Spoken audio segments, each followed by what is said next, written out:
सम्मेलन में अध्यक्षता कर रहे भारतीय जनता पार्टी के जिलाध्यक्ष हाथरस श्री शरद माहेश्वरी जी,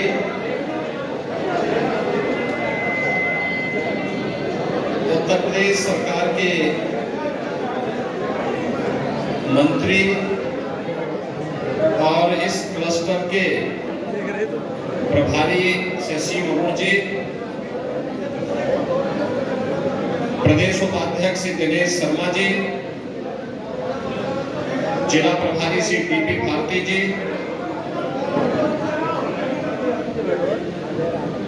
हाथरस के लोकप्रिय सांसद श्री राजवीर सिंह दिलेर जी, हमारे विधायकगण हाथरस से श्रीमती अंजुला सिंह माहौर जी, सिकंदरा राव से श्री वीरेंद्र राणा जी,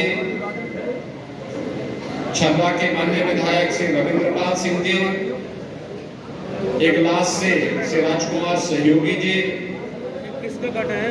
सादाबाद से श्री प्रदीप सिंह भुट्टो जी,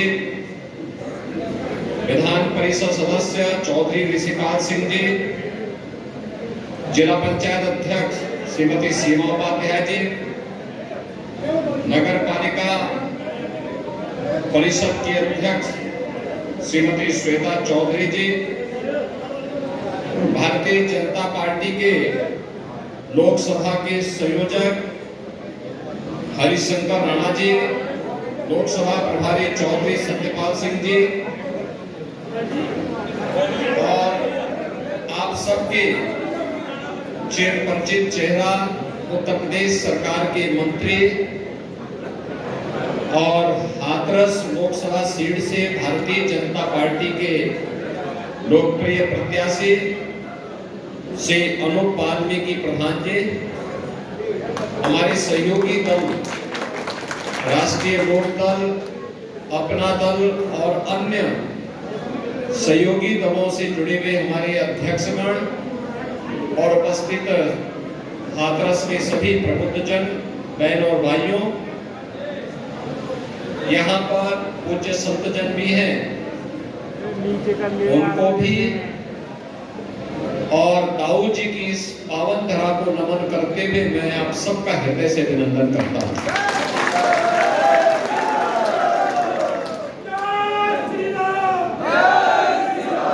ये धरती हाथरस हमारे ब्रजमंडल का प्रवेश द्वार माना जाता है, और जब मैं इस पूरे क्षेत्र की बात करता हूं तो मुझे कुछ चीजें बहुत अच्छी लगती है। जिस कार्य को प्रधानमंत्री मोदी जी ने 2020 में आत्मनिर्भर भारत की बात कही, वह आत्मनिर्भरता इस क्षेत्र के लोगों ने हाथरस, कासगंज, अलीगढ़, मुरादाबाद, आगरा, मथुरा, यहाँ के लोगों ने सैकड़ों वर्ष पहले उस आत्मनिर्भरता के लक्ष्य को प्राप्त कर लिया था, और वह उसके मैं उदाहरण आपके सामने दूंगा। जब हमने प्रदेश में प्रत्येक जनपद की उत्पाद को प्रोत्साहित करने के लिए वन डिस्ट्रिक्ट वन प्रोडक्ट की अपनी नीति बनाई, तो उसके पीछे अलीगढ़ का हार्डवेयर था, उसके पीछे मुरादाबाद के पीतल की कारीगरी थी, उसके पीछे आपके हाथरस की हींग भी प्रोसेसिंग के भी कार्यक्रम उसके पीछे था, उसके पीछे फिरोजाबाद का ग्लास की आइटम भी थी।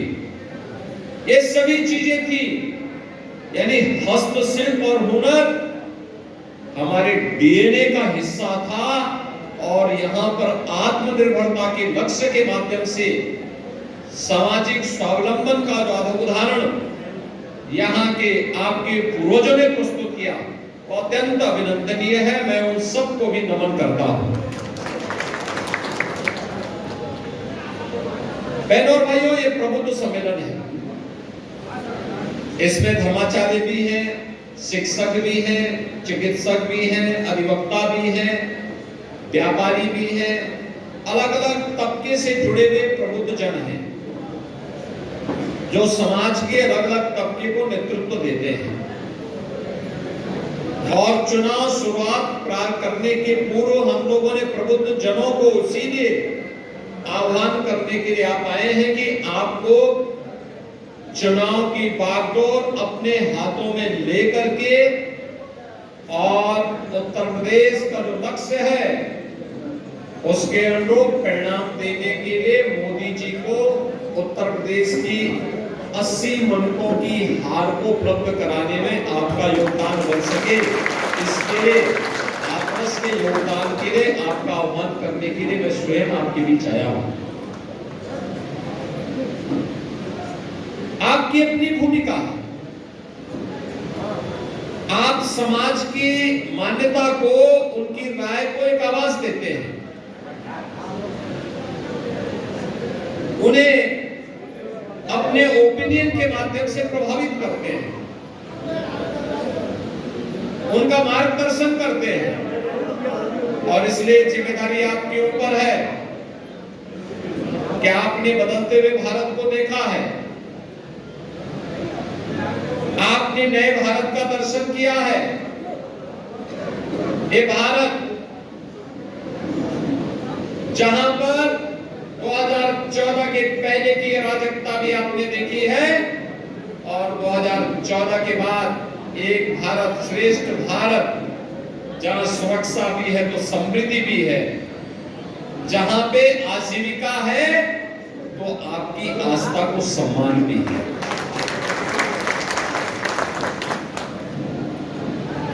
वैश्विक मंच पर भारत का सम्मान बढ़ा है। आज दुनिया के अंदर भारत का सम्मान बढ़ा है। वे सम्मान भारत के 140 करोड़ लोगों का सम्मान है। सीमाएं सुरक्षित हुई है, पूरी तरह सुरक्षित हुई है भारत की सीमाएं। अब दुश्मन भारत की सीमा में घुसने का तो साहस नहीं कर सकता। आंतरिक सुरक्षा की स्थिति बेहतर हुई है। नक्सलवाद, आतंकवाद, ये सब समाप्त हुआ है। अत्याधुनिक इंफ्रास्ट्रक्चर, हाईवे, रेलवे, कहीं मेट्रो, कहीं पर एक्सप्रेसवे, 4 लेन और 2 लेन की connectivity, IIT, IIM, AIIMS, medical college, engineering संस्थान, ये आज हमारी पहचान बन रहे हैं। गरीब कल्याणकारी योजनाओं की तो कोई सानी ही नहीं। यानी ये सभी नए भारत की पहचान बन रहे हैं और इन पहचानों के माध्यम से हमने मोदी जी की गारंटी को भी जमीनी धरातल पर उतरते हुए देखा है। और इसीलिए तो पूरे देश को मोदी की गारंटी पर विश्वास है।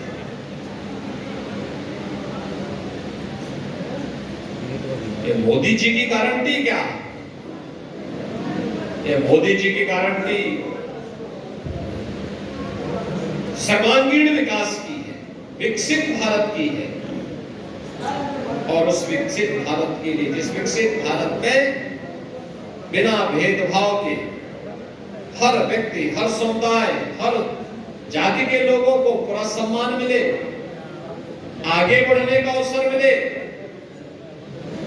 बेटी हो या व्यापारी, दोनों को समान रूप से सुरक्षा की गारंटी हो, जहां पे अराजकता नहीं बल्कि कानून का राज हो, जहां जातिवाद नहीं, परिवारवाद नहीं, जहां पर सबका साथ और सबके विकास के माध्यम से समाज के प्रत्येक तबके को शासन की योजना का लाभ मिल सके, उस प्रकार की व्यवस्था विकसित भारत की परिकल्पना का आधार है।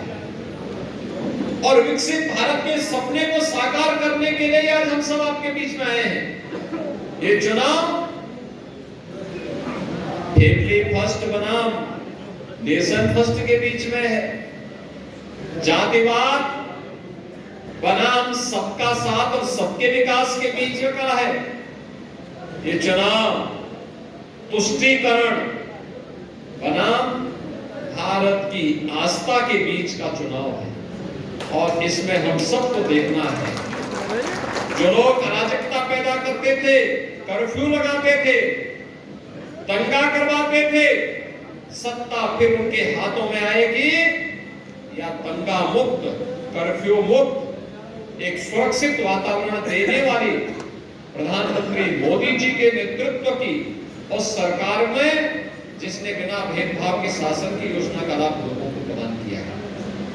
कोई सोचता था ये देश 1947 में आजाद हुआ, लेकिन 2014 तक इस देश की बड़ी आबादी ऐसी थी जो राशन के लिए तड़पती थी। आज मोदी जी के नेतृत्व में 80 करोड़ लोगों को फ्री में राशन की सौगात मिल रही है। करोड़ों लोग ऐसे थे जिनके पास सिर ढकने के लिए छत नहीं था। आज मोदी जी के नेतृत्व में, बहनों और भाइयों, मोदी जी के नेतृत्व में 4 करोड़ परिवारों को सिर ढकने के लिए छत प्राप्त हुआ है। प्रधानमंत्री आवास योजना का लाभ मिला है। किसी परिवार में कोई गरीब बीमार हो जाता था, लोग तरसते थे, क्या होगा, कहां जाएंगे, गंभीर बीमारी हो गई तो पूरा परिवार तबाह हो जाता था। लेकिन आज देश के अंदर 60 करोड़ लोगों को 5 लाख रुपए की स्वास्थ्य बीमा का कवर प्रधानमंत्री आयुष्मान भारत योजना के अंदर उपलब्ध हुआ है। देश आजाद हो गया, लेकिन लोगों के घर में बिजली नहीं पहुंची थी। 2.5 करोड़ लोगों को फ्री में बिजली के कनेक्शन उपलब्ध कराए गए। 10 करोड़ परिवारों में फ्री में रसोई गैस के कनेक्शन उपलब्ध कराए गए। यही है मोदी की गारंटी। बिना भेदभाव के न जाति देखी गई, न पाति देखी गई, न क्षेत्र देखा गया, न भाषा देखा गया। यही है सबका साथ और सबके विकास का भाव, जो वास्तव में भारत का दर्शन है। जो लोग आज भी मोदी जी पर उंगली उठाने का प्रयास कर रहे हैं, वे भारत के विकास के अवरोधक हैं। वे विकसित भारत के मार्ग के बैरियर हैं। हमें उस बैरियर को हटाना पड़ेगा और मोदी जी के नेतृत्व में एक सुरक्षित और समृद्ध भारत की परिकल्पना को साकार करने के लिए हम सबको कार्य करना होगा। और इसमें से चुनाव महत्वपूर्ण है। इन चुनावों के लिए पब्लिक को बताना, क्योंकि यहाँ पे तीसरे चरण में चुनाव होंगे और तब तक गर्मी भी चढ़ चुकी होगी। और बहनों भाइयों, उस समय हमें किसी भी प्रकार की प्रवाह के बगैर मोदी जी के नेतृत्व पर विश्वास करते हुए भारतीय जनता पार्टी और सहयोगी दलों ने जिन्हें भी अपना प्रत्याशी बनाया है, उन प्रत्याशियों के पक्ष में अपना एक एक वोट करने के लिए आम जनता जनार्दन को तैयार करना है। और ये हाथरस की तो अपनी पहचान है।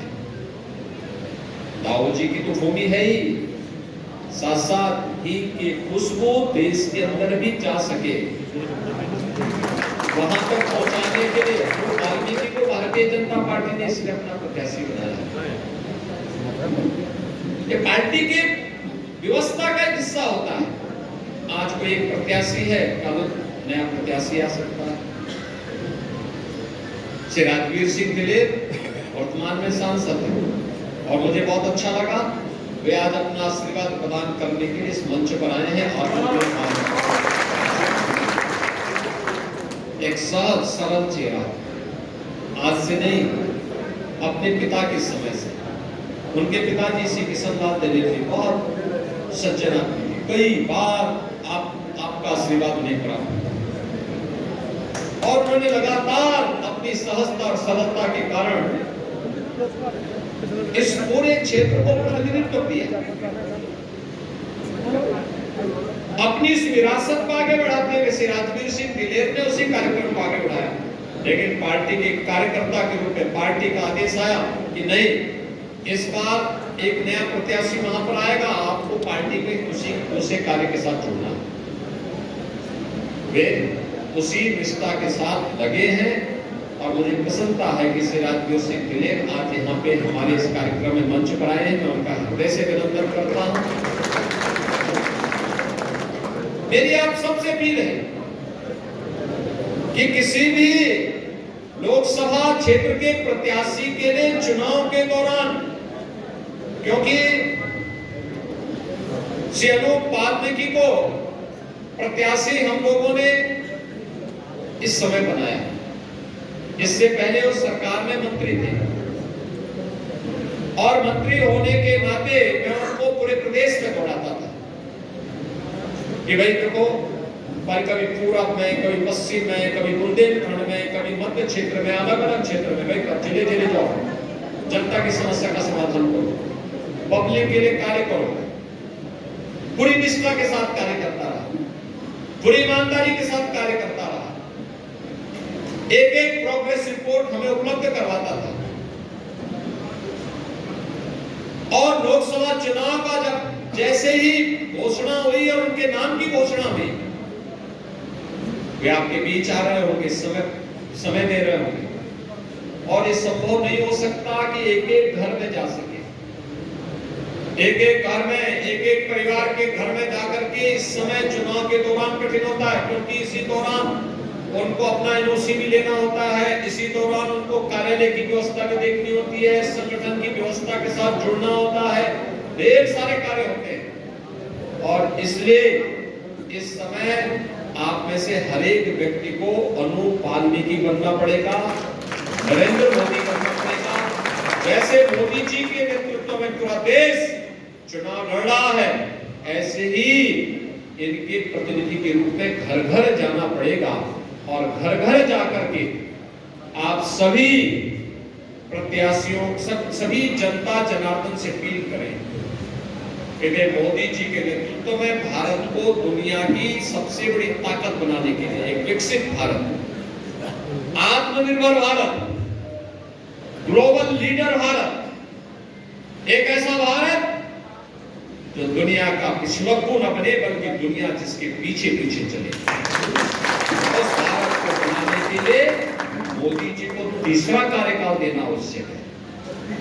मोदी जी के तीसरे कार्यकाल का मतलब पहले 3 वर्ष में भारत दुनिया की तीसरी बड़ी अर्थव्यवस्था बन जाएगी और भारतवासी के लिए गौरव की बात होनी चाहिए। और इसके लिए अनूप वाल्मीकि के लिए यहाँ पर आपको एक एक घर में जाना पड़ेगा और ये तभी हो पाएगा जब आप सभी एक एक परिवार को मतदान करने के लिए प्रेरित करेंगे। एक एक व्यक्ति को तैयार करना है और ये जिम्मेदारी आपकी है। बूथों को संभालना आपकी जिम्मेदारी है। हर प्रकार से एक एक व्यक्ति को जो जिस क्षेत्र में है, धर्माचार्य अपने स्तर पर अपने अभियान को आगे बढ़ाएं, संगठन को उनकी जानकारी दिला दें, अधिवक्ता समुदाय अपने स्तर पर अधिवक्ता समुदाय के साथ साथ समाज के प्रत्येक तबके को इसके बारे में जागरूक करने में अपना योगदान दें, शिक्षक समुदाय अपने तरीके से, चिकित्सक समुदाय अपने तरीके से, व्यापारी समुदाय अपने तरीके से, समाज का प्रबुद्ध जन अलग अलग तरीके से अगर इस कार्यक्रम के साथ जुड़ता है, कोई कारण नहीं कि श्री अनूप वाल्मीकि भारी बहुमत से विजयी बनकर के एक नए रिकॉर्ड के साथ देश की संसद में उन्हें पहुंचाने के लिए आपका आह्वान करने के लिए ही आप में हाथरस में आया हूं। मैं आपका अभिनंदन करूंगा कि आपने विधानसभा चुनाव में हमारे सभी विधायक प्रत्याशियों को यहां से विजयी बनाकर भेजा। मैं आया था उस समय, चुना माहौर जी के प्रचार में आया था, प्रेम राणा जी के भी आया था, छर्रा में भी मैं आया था, और इन सभी प्रत्याशियों के लिए मैंने उस समय अपील करने के लिए मैं आया था। और मैं आपका आभारी हूँ कि आपने उस समय अपना आशीर्वाद दिया था, जनता जनार्दन का आशीर्वाद प्राप्त हुआ था। आज प्रदेश में सरकार है, प्रदेश में सरकार है तो सुरक्षा का माहौल भी है, विकास भी हो रहा है, गरीब कल्याणकारी योजनाएं जमीनी धरातल पर उतरती भी दिखाई दे रही है, लोगों के मन में एक अपनत्व का भाव है। और देखिए, सरकार आती है तो कैसे कार्य होती है, सबके मन का कार्य कैसे, गरीब को गरीब कल्याणकारी योजनाएं, धर्माचार्यों के लिए क्या चाहिए, उनके लिए चाहिए, पीढ़ियां खप गई और एक ही तमन्ना थी कि अयोध्या में प्रभु राम विराजमान हो जाए।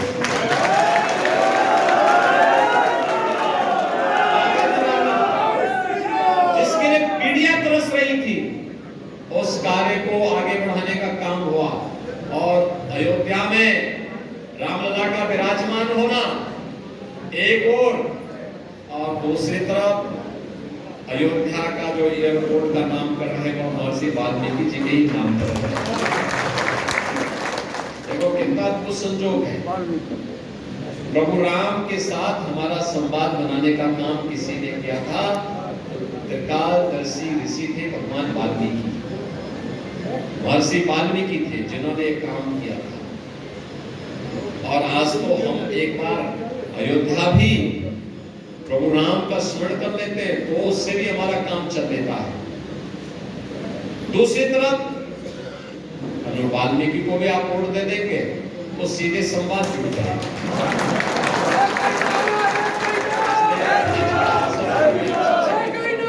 हमें चुनावी संवादों के लिए लोग अलग से आएंगे। मैं केवल आज आपसे अपील करने के लिए आया हूं कि आपको अभी से लगना है, अभी से कार्य के साथ जुटना है।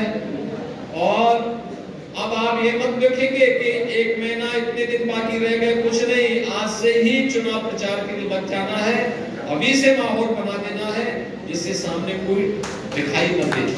इस प्रकार की स्थिति आपको माहौल पैदा करना है, एक तरफा चुनाव दिखाई दे।